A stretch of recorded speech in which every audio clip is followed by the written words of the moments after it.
It's feeding time in the morning. And the time is about 7 AM. At kung makikita natin ay heto yung ating mga layer chicken at sila ay sabay-sabay na kumakain. Although may mapapansin tayo na parang hindi ganong kumakain, so yun yung mga unang nabigyan.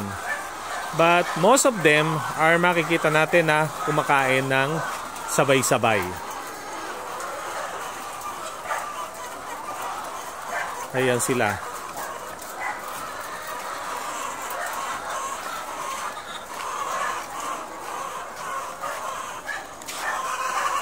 Okay. So this is one side para makita natin. Ayan.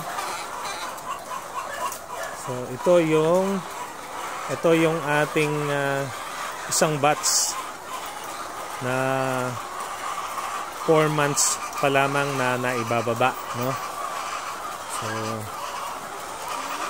ayan, no? Ganado silang kumain. So, ito yung gustong-gusto kong tinitingnan kasi ay ito ang isang sign na sila ay healthy. Sila ay ganadong kumain lahat. Ayan.